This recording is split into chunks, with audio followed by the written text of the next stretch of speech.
Welcome back to another technical deep dive here in the debug zone.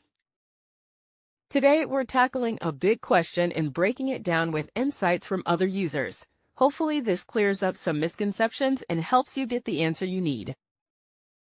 So buckle up, stay a little curious, and let's jump right in.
And that's a wrap.